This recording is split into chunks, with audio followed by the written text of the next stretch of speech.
दोस्तों, मैं हूं समीउर रहमान और इस वीडियो में हम सेकेंडरी स्कूल टीचर की जो एमसीक्यूज़ प्रिपरेशन है उसमें जो बायोलॉजी पार्ट है उसको सीरीज़ से हम डिस्कस करेंगे। उसके मोस्ट इम्पॉर्टेंट एमसीक्यूज़ हमने इस सीरीज़ में देखने हैं और ये इस सीरीज़ की पहली वीडियो है, पार्ट 1 है। तो अगर आपने एसएसटी के लिए अप्लाई किया है साइंस कैटेगरी के लिए तो ये वीडियो आपके लिए बहुत इंपॉर्टेंट है, क्योंकि इसके अंदर हम डिस्कस करने जा रहे हैं बहुत ही इम्पॉर्टेंट मोस्ट इम्पॉर्टेंट एमसीक्यूज़ जो कि आपके टेस्ट के लिए, सेकेंडरी स्कूल टीचर की टेस्ट के लिए बहुत ही ज़्यादा इम्पॉर्टेंट हैं।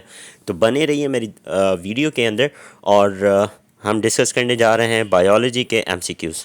तो सबसे पहला जो एमसीक्यूज़ हैं हमारे पास वो है they are the remain of impression of living organism preserve in rocks. तो इसका मतलब ये है कि ये बात कर रहा है फॉसिल्स की, कि फॉसिल्स जो होते हैं ऐसे जानदार जब जो मर जाते हैं तो रॉक्स में दब जाते हैं तो रॉक्स पर उनका इम्प्रेशन आ जाता है। तो इस इम्प्रेशन को जो है हम फॉसिल्स कहते हैं।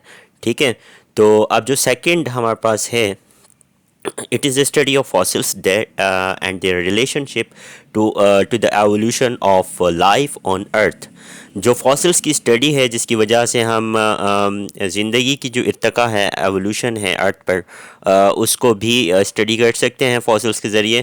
तो ऐसी ब्रांच जो है बायोलॉजी की उसे हम पैलियंटोलॉजी कहते हैं, लेकिन यहाँ पर कोई ऑप्शन नहीं है तो इसे हम नन ऑफ दीज ऑप्शन लगाएंगे। अच्छा, उसके बाद है third MCQs, man has been able to produce food in greater quantities due to the advancement in, जो इंसान है आज के वक्त में हम बढ़ती हुई पॉपुलेशन के मुताबिक अपनी फूड की जो क्वांटिटी है वो बढ़ाने के काबिल हो चुके हैं, उसकी पैदावार हम बढ़ा सकते हैं। और ये कैसे मुमकिन हुआ है? ये स्टडी ऑफ बायोलॉजी के ज़रिए ही मुमकिन हुआ है। Biological catalyst that speed up chemical reactions are enzyme. तो ये बात कर रहा है एंजाइम के। एंजाइम बायोलॉजिकल कैटलिस्ट होते हैं, मतलब हमारे जिस्म में बहुत से मेटाबॉलिक रिएक्शन चल रहे होते हैं और उन मेटाबॉलिक रिएक्शंस को जो स्पीड अप कराने वाला मटेरियल या सब्सटेंस होता है उसे हम एंजाइम कहते हैं। और दोस्तों, एंजाइम प्रोटीन के बने होते हैं। उसके बाद हमारे पास है it is the study of fossils. ये दोबारा रिपीट हुआ, इसको हम स्किप करते हैं। Taxonomy is the study of, taxonomy जो है बायो की ब्रांच है और ये naming and classification of organism से डील करती है, कि जानदारों को नाम देना और उनकी ग्रुप बंदी करना, यानी कि क्लासिफिकेशन करना, हम टैक्सोनॉमी में पढ़ते हैं। उसके बाद है हमारे पास man has been able to produce, ये दोबारा रिपीट हुआ है। उसके बाद फिर है anatomy deals with the study of. Anatomy जो है बायो की एक ब्रांच है जिसके अंदर हम इंटरनल ऑर्गन्स ऑफ ऑर्गेनिज्म को स्टडी करते हैं, यानी कि जानदारों के जो अंदरूनी आज़ा हैं, जैसे कि हमारे अंदर का जो स्ट्रक्चर है उसे हम एनाटमी में स्टडी करते हैं। उसके बाद हमारे पास everyday billions of blood cells are produce in bone marrow. दोस्तों, हड्डियों के दरमियान अंदर जो गूदा होता है उसे हम बोन मेरो कहते हैं और बोन मेरो में हमारे ब्लड सेल्स जो हैं वो प्रोड्यूस होते हैं। सॉरी। उसके बाद है the pH of blood is normally between dash and dash. जो इंसानों की जो ब्लड पीएच होती है, ब्लड की जो पीएच होती है यानी कि पावर ऑफ हाइड्रोजन होती है, वो 7.35 से लेके 7.45, यानी कि न्यूट्रल से थोड़ी सी बेसिक होती है। उसके बाद हमारे पास है through photosynthesis plant transforms light energy into dash energy. Photosynthesis के ज़रिए प्लांट क्या करते हैं? प्लांट सूरज की रोशनी को जो है वो केमिकल एनर्जी यानी कि ग्लूकोज में तब्दील कर देते हैं। उसके बाद हमारे पास है biological catalyst that speed up chemical reactions are, ये हमने पढ़ा था अभी, इसे एंजाइम कहते हैं। उसके बाद हमारे पास है pollution of our surrounding in the recent past has resulted because of rapid industrialisation. आज हमारे इर्द गिर्द जो सराउंडिंग में जो पोल्यूशन है वो रैपिड इंडस्ट्रियलाइजेशन की वजह से है। इंडस्ट्रीज़ का बढ़ जाना और रैपिड इंडस्ट्रियलाइजेशन कहलाता है, जिसकी वजह से पोल्यूशन में भी इजाफा हुआ है। उसके बाद the statement made by a scientist which may be possible answer to the problem is called hypothesis. इसका मतलब क्या है? देखें, जब कोई भी प्रॉब्लम आती है, कोई भी बीमारी सामने आती है और उसका पता नहीं होता, तो साइंटिस्ट क्या करते हैं? उसके बारे में डेटा इकट्ठा करते हैं, ऑब्जर्वेशन इकट्ठी करते हैं, डेटा करते हैं इकट्ठा करके, और उस प्रॉब्लम की रीज़न बताते हैं कि ये एक पॉसिबल रीज़न इसकी हो सकती है। जैसे कि मलेरिया के केस में जब कुछ नहीं पता था कि मलेरिया किस तरह फैल रहा है और इसकी पॉसिबल कॉज क्या है, तो साइंटिस्ट ने ऑब्जर्वेशन के बाद एक स्टेटमेंट जारी की कि मलेरिया जो है वो प्लाज्मोडियम एक जरासीम की वजह से हो रहा है। तो ये जो स्टेटमेंट है जो कि किसी प्रॉब्लम का पॉसिबल आंसर देती है, उसे हम हाइपोथेसिस कहते हैं। हाइपोथेसिस ऐसी स्टेटमेंट होती है जिसको हम एक्सपेरिमेंट के ज़रिए साबित कर सकते हैं। उसके बाद हमारे पास है which of the following is involve in the spread of malaria. Malaria जाहिर सी बात है मॉस्कीटो।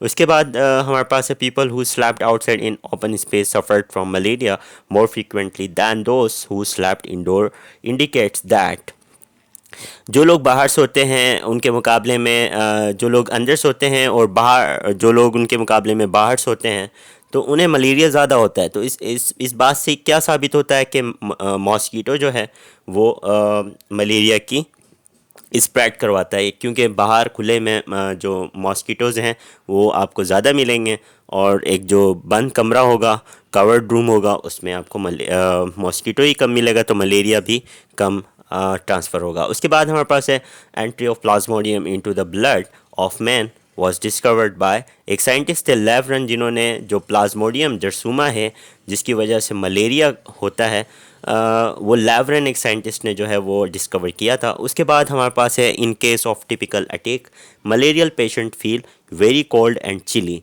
मलेरिया की जो सिम्टम्स हैं वो जो है वो क्या है कि बहुत ज़्यादा सर्दी लगती है और चिल मतलब जो है कपकपाता है सर्दी से पेशेंट।